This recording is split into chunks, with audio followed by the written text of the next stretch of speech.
नमस्कार, मैं हूं बिलाल मलिक और आप देख रहे हैं मेरे साथ पूछता है उत्तर प्रदेश। जी हां, पूछता है उत्तर प्रदेश में आज हम बात करेंगे कृषि बिल पर तकरार कब तक।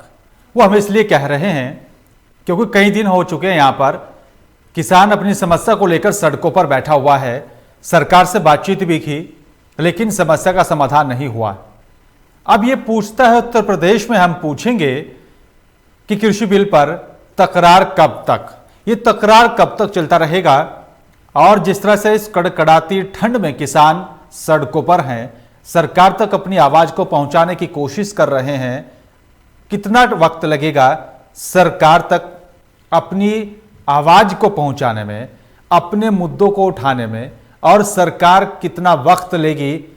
सरकार जिस तरह से कृषि बिल को किसान हितैषी बता रही है और जिस तरह से किसान अपनी मांगों को लेकर सड़कों पर है और ये दावा कर रहा है कि जो कृषि बिल हैं उनसे किसानों को कोई फायदा नहीं होगा, पूंजीपतियों को सीधा उससे फायदा होगा। क्या वाकई में ये सच्चाई है? क्या वाकई में किसानों को इस नए कृषि बिल से कोई फायदा नहीं होगा, या फिर जो लगातार सरकार दावा कर रही है कि नए कृषि बिल से सीधा फायदा किसानों को होगा और इस बिल से सीधा किसान अपनी फसल को किसी भी शहर में जाकर बेच सकता है, किसी भी राज्य में जाकर बेच सकता है, तो फिर तकरार क्यों हो रहा है? हालांकि सरकार और किसानों के बीच बातचीत हुई है। 3 तारीख का एक जो है दिन और मुकम्मल किया गया। अब देखना होगा, एक वार्ता जो यहां पर की वो बेनतीजा रही है। अब 3 तारीख को क्या होगा, ये बड़ा अहम सवाल है। इसी पर विस्तार से हम आज चर्चा करेंगे और खास चर्चा में शामिल होने के लिए कुछ खास मेहमान मेरे साथ इस चर्चा में शामिल हो रहे हैं, उनसे भी आपका तारुफ कराते हैं। मोहम्मद आसिफ सपा नेता हैं जो कि सपा का पक्ष रखेंगे। आसिफ जी, आपका बहुत बहुत स्वागत है। और बीजेपी नेता नीरज गुप्ता भी हमारे साथ जुड़ रहे हैं। नीरज जी, आपका भी बहुत बहुत स्वागत है। और अशफाक अली खान है जो कि प्रदेश अध्यक्ष हैं आरएलडी के, अपना पक्ष रखेंगे। आपका भी अशरफ जी बहुत बहुत स्वागत है। अशफाक जी, सबसे पहले सवाल मेरा आप ही से है, जिस तरह से किसानों की लड़ाई आपकी पार्टी हमेशा से लड़ती रही है, लेकिन किसान सड़कों पर है, सरकार से बातचीत की लेकिन बेनतीजा रही। अब क्या कुछ मायने निकाले जाएं जो कि 3 तारीख को एक और बातचीत होनी है? क्या मान लिया जाए आपकी मांगों को सरकार मानेगी?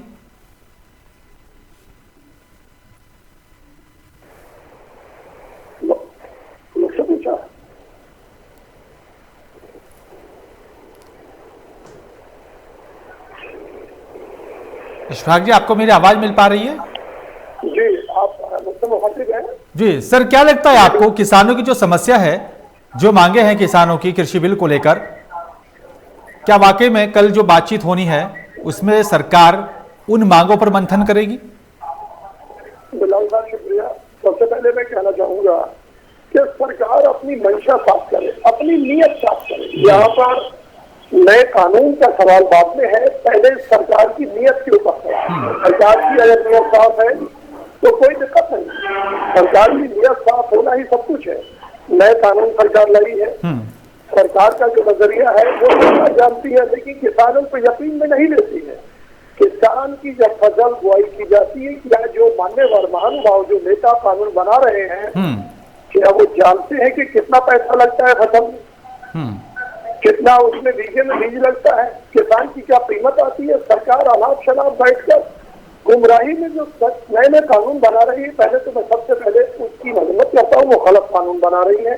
सरकार को बिना किसान को यकीन में लिए कानून बनाने की कोई जरूरत नहीं है। और वही बात कानून के ऊपर मशवरा करने किसानों से, मान्यवर सरकार मशवरा करे, किसान प्रतिनिधियों के साथ बैठाए। लेकिन मेरा एक सवाल बुनियादी ये है कि इस कानून बनाने की जरूरत क्या है? मैं याद करूंगा आपसे, किसानों की तरफ से, मैं जनप्रतिनिधि हूँ, लेकिन उससे पहले किसान के घर में पैदा हुआ, किसान की बात कहनी चाहता हूँ। जब कानून बनता है तो वो वहां पर बैठे हुए गोल मेजों पर बैठे हुए कानून बनाते हैं। जनाब, किसान का गेहूं, फसल, धान, चना, ज्वार, बाजरा जब बाजार में आता है तो उसको लाला उठाता है, कहता है कि इतने का लूंगा। एक छोटा सा अगर एक फैन खरीदने जाएंगे उसका भी एमआरपी लिखा हुआ होगा, लेकिन किसान के लिए मिनिमम सपोर्ट जो आपके कीमत आप तय करते हैं एमएसपी, वो सरकार तय करेगी, तब तक किसान खड़ा खड़ा पकेगा। अब नया कानून थोप दिया, कॉन्ट्रैक्ट खेती होगी, लाला तय करेगा कि तुझे मैं इतने पैसे दूंगा और तू फसल तैयार कर दे, किसान बाध्य होगा। पहले महाजन होते थे, वो पहले कर्जा देते थे किसान को एक बड़े ब्याज पर, और किसान बेचारा मजदूर जाकर खेत में, आज वही व्यवस्था आ गई है। तो नए कानून लाने की कतई जरूरत नहीं थी, पहला तो मेरा ये था। और अगर कानून सरकार ले भी आई, कोई तरक्की करना चाहती है तो किसान जनप्रतिनिधि, किसान नेता और किसान सीधा जो खेत से जाता है उस पर वो बिठाए और फैसला ले, बात तय करे। ठीक है सर। और रही कल की आने वाली तारीख में, बिलाल साहब, अगर आने वाली तारीख में सरकार बैठती है, सरकार की अगर मंशा सही है, नियत सही है सरकार की, तो किसान इसको मानने में कतन गुरेज नहीं करेंगे। लेकिन किसान इतना सा ख्याल कर ले, नेता इतना सा ख्याल कर ले, मान्यवर सरकार ये ख्याल कर ले कि किसान सड़कों पर पड़ा है, उसको पानी की बौछार मार रहे हैं, उसको बहुत ज्यादा सता रहे हैं, किसान जाड़े और पाले में पड़ा है।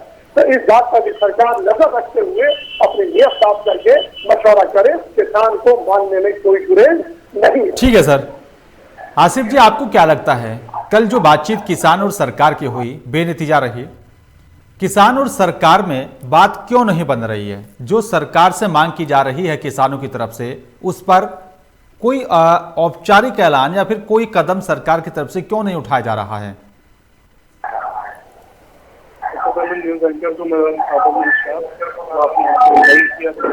और ये बताना चाहता हूँ कि अन्नदाता रोड पर आ गए हैं, और अन्नदाता जब रोड पर आते हैं तो सरकार की पूरे ही गई। ये भारतीय जनता पार्टी की सरकार पूरी विफल सरकार है, और ये अडानी अंबानी को ये लाभ देना चाहते हैं। किसानों के हाथ में खाली कटोरा रहता है, किसान मनचाहा रेट नहीं बोल सकता है।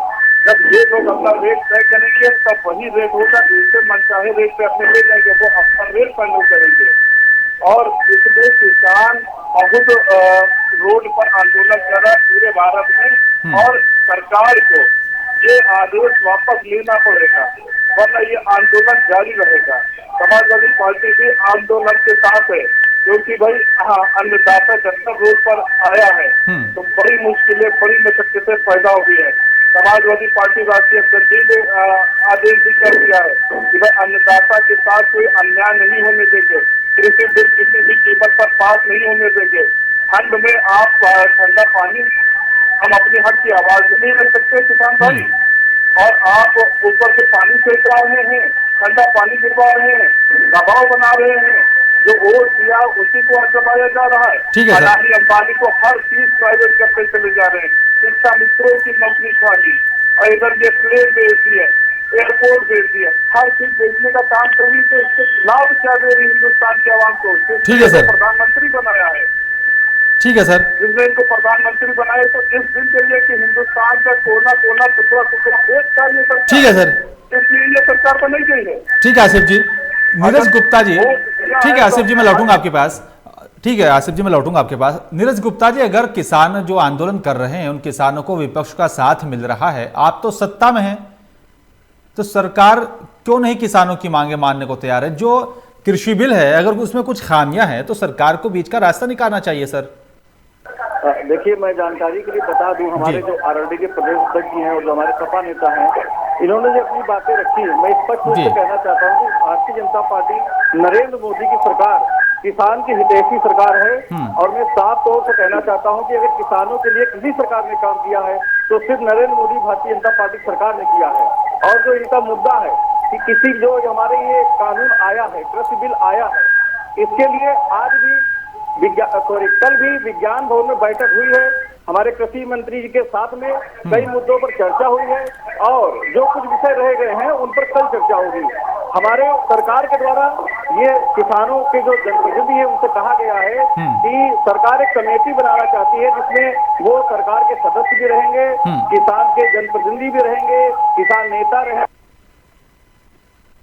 तो समझाने का काम, इस मसले पर विचार विमर्श करने का काम सरकार चाहती है। परंतु ये जो सपा बसपा कांग्रेस आरएलडी विपक्ष के जो लोग हैं, ये सिर्फ और सिर्फ किसानों को परेशान करने का काम करते हैं, ना कि किसान के हित में। ठीक है नीरज गुप्ता जी, क्या आप ये मानते हैं कि जो तकरीबन 35 किसान संगठन थे जिनके नेता बातचीत करने के लिए वहां पर पहुंचे थे, क्या वो नासमझ थे? क्या सरकार उनको समझाने में नाकाम रही, या फिर वो समझना नहीं पाते? तो कमेटी गठन करना, उस जब खुद किसान नेता सामने है सर, फिर कमेटी गठन करना कितना औचित्य बचता है सर?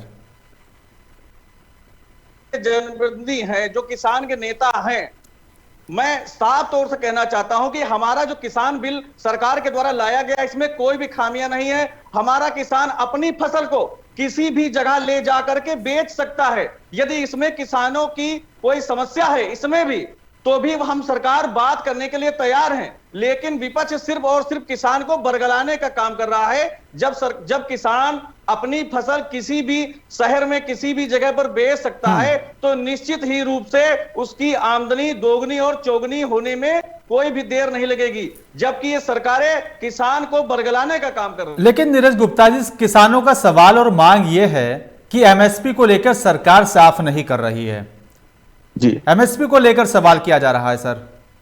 नीरज गुप्ता जी, मैं आपकी जानकारी के लिए बता दूं जी। कि पूर्व में जितनी भी सरकारें रही, किसी ने भी सरकार की किसान की मंशा के अनुरूप एमएसपी जारी नहीं की। लेकिन जब से नरेंद्र मोदी जी ने एमएसपी जारी की है, किसान की हर एक फसल अच्छे दामों पर नजदीकी मंडियों में बिक रही है। कितने अच्छे दामों में बिक रही है सर? सकते हैं मेरी बात का कितने सर? अगर वाकई में कृषि बिल किसान हितैषी है, तो फिर एमएसपी को लेकर सरकार अपना रुख साफ क्यों नहीं कर रही है? क्यों नहीं दावा किया जा रहा कि एमएसपी से नीचे किसी भी किसान की फसल खरीदी नहीं जाएगी? देखिए हमने आपको बताया, हमने धान का एमएसपी तय किया, हमने गेहूं का एमएसपी तय किया, हमने मक्का का एमएसपी तय किया। ठीक है सर, ठीक है।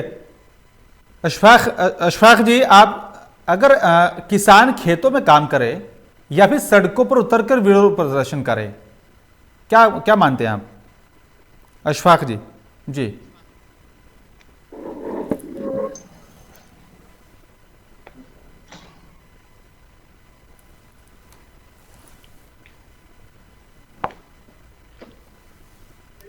आय दुगनी, हाँ मैं जानता हूँ कितनी आय दुगनी है। यूरिया का खाद का कट्टे में से 5 किलो खाद चुरा लिया गया, 5 किलो का कर दिया गया। मैं श्रीमान जी की बात से और भी आगे कहना चाहूंगा, गन्ने का भुगतान आज तक नहीं मिल पाया है। मैं आगे कहना चाहूंगा, गन्ने का 1 भी रुपया आज तक इस हुकूमत ने नहीं बढ़ाया। जो धान 2400 रुपए बिकता था, इस बार 1200 रुपए बिका है।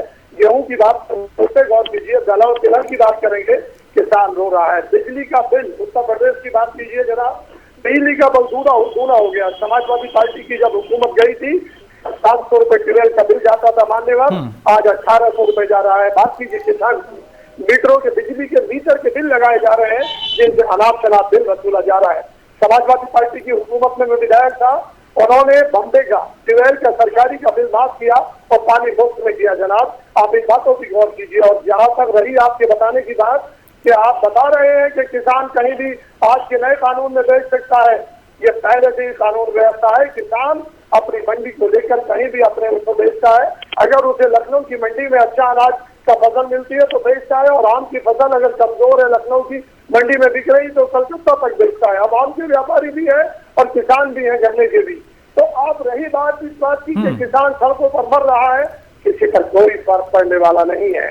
जो कानून बनाते हैं बिलाल साहब, मैं खुदा दोहराना चाहता हूँ, जो कानून बना रहे हैं वो नहीं जानते कि 1 बीघा गेहूं को पैदा करने के लिए कितना गेहूं डाला जाता है, कितना डीएपी डाला जाएगा, कितना बीघे में बाद में यूरिया डाला जाएगा, और कितना बिजली का बिल आएगा। मैं फिर ये कहना चाहता हूँ कि आदरणीय प्रधानमंत्री नरेंद्र मोदी जी को ये बात सबक लेना चाहिए, और उनको ये समझना चाहिए कि आज जो भारत की अर्थव्यवस्था है, जहाँ पहले आदिकाल में 90% लोग किसान किसानी से जुड़े हुए थे, आज भी हिंदुस्तान की तस्वीर 70% किसानों पर गिनी जाती है।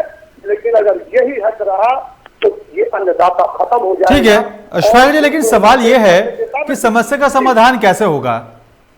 समाधान कुछ भी नहीं है फिलहाल साहब। सिर्फ ये है, इतना कहना चाहूंगा खुले मन से, जब इनकी सरकार फेल होगी, इनकी विदेश नीति फेल होगी, इनकी आर्थिक नीति फेल होगी, तब तक नए शगुफे छोड़े जाएंगे।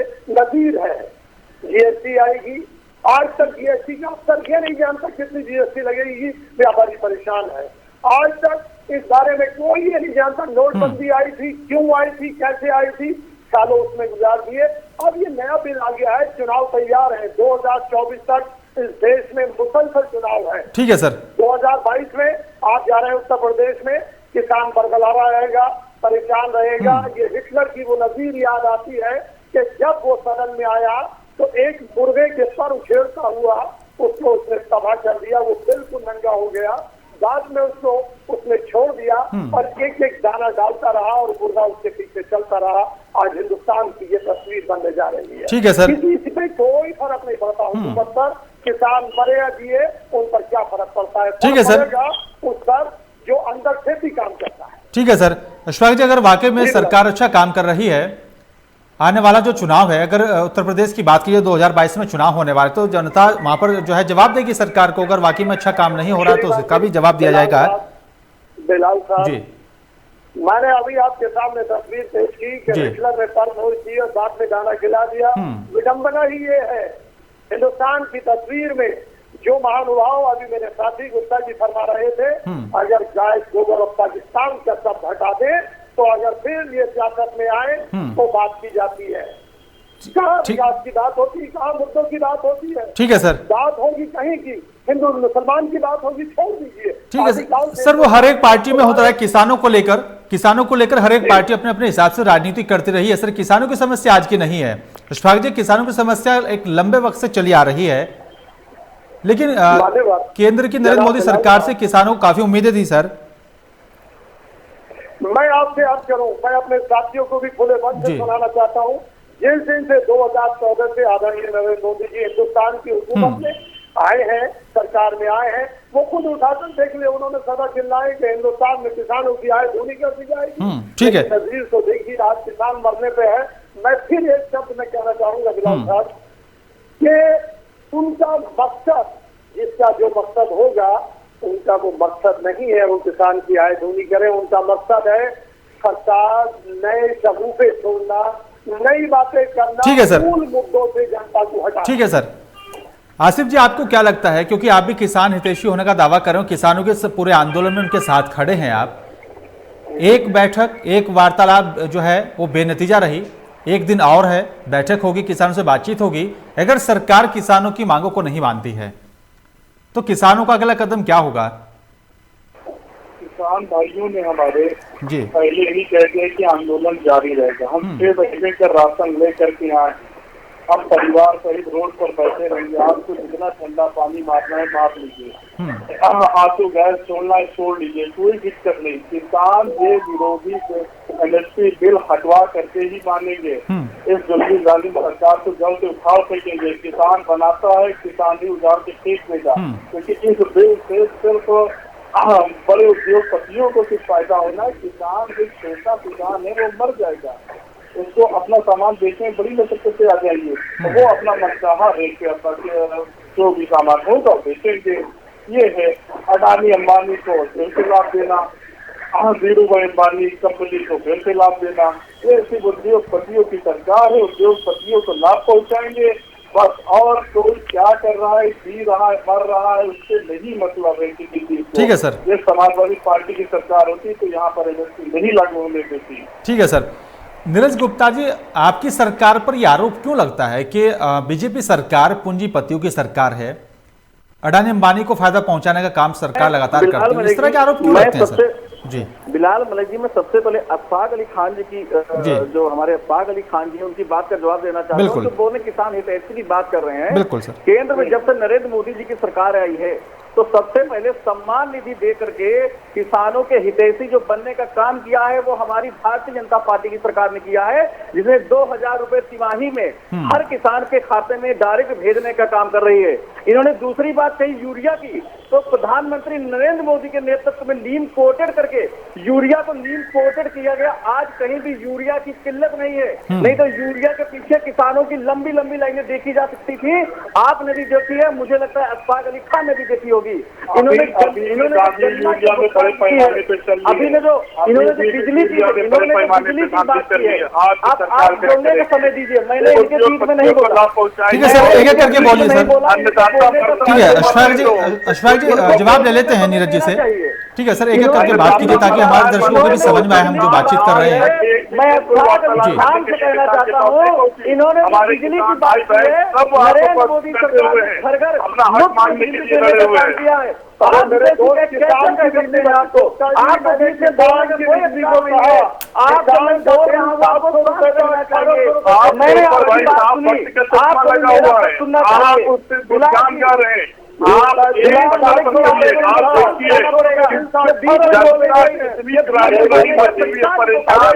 किसान बहुत ज्यादा परेशान है। सबसे ज्यादा यदि परेशान है तो सिर्फ और सिर्फ विपक्ष परेशान है। हमारा विपक्ष नहीं परेशान है, हमारा जो किसान हमारे है, हमारी की जान से निकले, हमारे वो कहीं पर की आग से निकले। आप कह रहे हो कि परेशान इसके परिवार से लाश के लिए चुनाव में क्या हुआ? 8 में से 7 आप लोग तो जुमले भारतीय जनता पार्टी ने पूर्ण बहुमत से कब्जा किया है और विरोधियों की जमानत जब्त कराने का काम किया है। ठीक है सर, हमारे लेकिन सर जिस जनता ने आपको वोट दिया, जिस किसान ने आपको चुना है सर, आज वही किसान सड़कों पर है, उसको लेकर आप क्या कदम और कब उठाएंगे सर? ये बड़ा अहम सवाल है नीरज जी। करने का जो काम कर रहे हैं इससे देश की जनता वाकिफ हो चुकी है। ठीक है, उत्तर प्रदेश की जनता वाकिफ हो चुकी है और अभी उपचुनाव में अखिलेश यादव जी की पार्टी को औंधे मुंह गिरना पड़ा है और 7 सीटों पर भारतीय जनता पार्टी ने कब्जा किया है। ठीक है सर,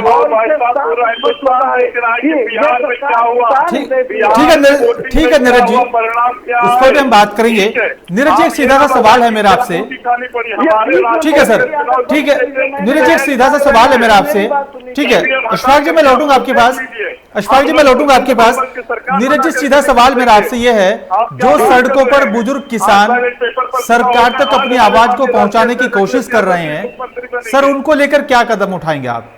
देखिए हमारी सरकार किसानों के हित में फैसला लेती रही है और किसानों के साथ वार्ता जो हमारी कल विज्ञान भवन में हुई है उसमें हमारी कुछ मुद्दों पर चर्चा हुई। जो शेष मुद्दे रह गए हैं उन पर कल फिर बैठक बुलाई गई है। हम लोग किसानों को अपना अन्नदाता मानते हैं और उनकी किसी भी समस्या के समाधान के लिए भारतीय जनता पार्टी की सरकार तत्पर है। उनके साथ वार्ता की जाएगी, उनको अपने विश्वास में लेने का भी काम किया जाएगा, परंतु ये विपक्ष के लोग सिर्फ बरगलाने का काम करते हैं। ठीक है, क्या ये आप मानते हैं कि जो किसानों की मांगे, नीरज जी क्या आप ये मानते हैं जो किसानों की मांगे उसको पूरा किया जाएगा? भारतीय जनता पार्टी की सरकार में देखे सारी सरकारी संपत्ति प्राइवेट कंपनी को रिलाइज कराई जा रही है, तो ये किस प्रकार के आप हिंदुस्तान? ठीक है अशफाक जी मैं लौटूंगा आपके पास। एक सवाल और मेरा सीधा नीरज जी गुप्ता जी आपसे से है।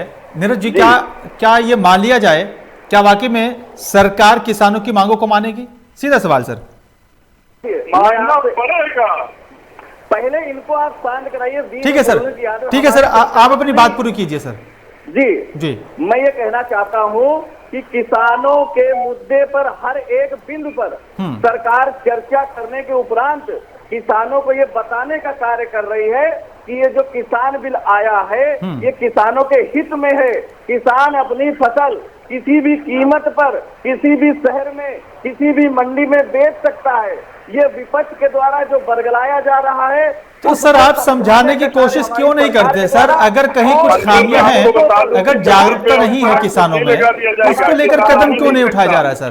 पूरे कदम उठाए जा रहे हैं, पूरे कदम उठाए जा रहे हैं। हम लोग शांतिपूर्ण वार्ता के लिए किसानों के साथ खड़े हैं, हमेशा खड़े रहेंगे। ठीक है सर, ठीक है आसिफ जी अगर वाकई में किसान हितैषी ये बिल है, ठीक है अशफाक जी मैं लौटूंगा आपके पास।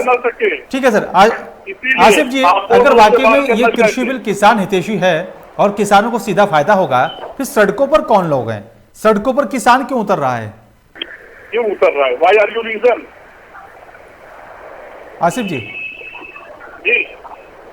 अगर वाकई में कृषि बिल किसान हितैषी है और उससे सीधा फायदा किसानों को होगा, फिर सड़कों पर कौन लोग उतर रहे हैं? किसान सड़कों पर क्यों आ रहा है सर? किसान भाई अन्नदाता उतरे हैं जो असली हल चला करके अपनी खेती बाड़ी कंप्लीट करते हैं। ये वो लोग अपने हक की आवाज उठाने के लिए, ये जो कृषि बिल आया है, एमएसपी बिल, इसमें सिर्फ उद्योगपतियों को भाई साहब लाभ मिलेगा। किसान अन्नदाता मरेगा, वो अपनी लागत नहीं छुटा पाएगा, और वो जब किसान से ले लेंगे माल तो मंडी में अपना मन चाहा रेट खोल करके चौगने रेट पर अपना फायदा करेंगे।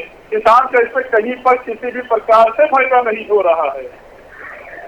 ठीक है सर, ठीक है। इसीलिए अन्नदाता रोड पर उतरा अपने हक की आवाज उठाने के लिए, अपने हक की लड़ाई लड़ने के लिए। ये एमएसपी बिल सरकार को वापस लेना पड़ेगा, हर हाल में वापस लेना पड़ेगा। ठीक है अशफाक जी, आपको क्या लगता है जो कल वार्तालाप होनी है किसान और सरकार की, कुछ समाधान निकल सकता है या फिर जस का तस ये मुद्दा बना रहेगा? बिलाल साहब, हाकिम वक्त है जी, आदरणीय प्रधानमंत्री जी, हाकिम वक्त है। जो वो फैसला लेना चाहते हैं वो लेकर रहेंगे, ऐसा मुझे लगता है। न उनके पास कोई दर्द है, न चीज है। भले ही वो अपना इतिहास ये बताते रहे कि वो गरीबी में रख जाता है, लेकिन एक बार अगर उन्होंने कहीं से खेत क्यार देखा होता तो शायद उन्हें पता होता कि जो कृषि मंत्री है उन्हें ये पता होता कि किसान किस मुसीबत में है। मैं आपसे छोटे अल्फाजों में एक बात कहनी चाहूंगा, मैं बीच में बोलने की मुझे आदत भी नहीं है, लेकिन जो बातें कहीं फिर भी इतना फसल खाएं। जो ये लोग कहते हैं कि सब किसान की आय दूनी है, बिलाल साहब कहाँ से दूनी है? कुछ तो गौर कीजिए। गन्ने का रेट वही है, गेहूं का रेट वही है, धान का रेट वही है। जो एमएसपी सरकार ने पहले रखी थी, आज वक्त में जो 2400 रुपए, मैं चिल्ला चिल्ला कर कह रहा हूँ, इस बात को सुनिए तो, जो साथी उसे सुनिए। पिछले साल जो रेट की बात हो रही थी, किसान की 2400 रुपए बिकता था, आज 1200 रुपए बिक रहा है धान। आखिर ये रेट दूने हो गए। बिजली के बिल की बात करते हैं, जब हम हुकूमत छोड़ के गए 700 रुपए का बिल था बिजली का, इस पर कोई गौर ही नहीं करता। आज 1800 रुपए का बिल हम दे रहे हैं। पहले सरकार किसान को 7 हाथ पावर का बिल कलेक्ट करती थी, फिर इस हुकूमत ने 10 हाथ पावर का। ठीक है सर, ठीक है। तो सरकार को समझना होगा और किसानों की समस्या को कैसे दूर किया जाए, इस पर भी कदम उठाना होगा। नीरज गुप्ता जी, फाइनल कमेंट में आपसे चाहूंगा, सरकार ऐसा क्या कदम उठाएगी जो किसानों की बेसिक समस्या है, चाहे वो किसी भी राज्य का किसान हो या उत्तर प्रदेश का वो किसान है, उसको दूर कैसे करेगी सरकार? नीरज जी।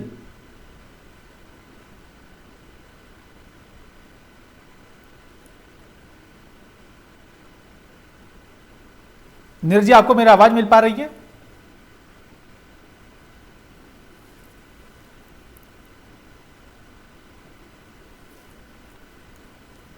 ठीक है, ठीक है अशफाक जी, ठीक है अशफाक जी, वक्त मेरे पास कम है, माफी चाहूंगा आपसे। आसिफ जी, फाइनल कमेंट में आपसे चाहूंगा, सरकार क्या कुछ कदम उठाए और किस तरह से कदम उठाए ताकि किसानों की जो मांगे हैं शांतिपूर्वक तरीके से उन मांगों को मान लिया जाए जो जायज मांगे हैं। आसिफ जी।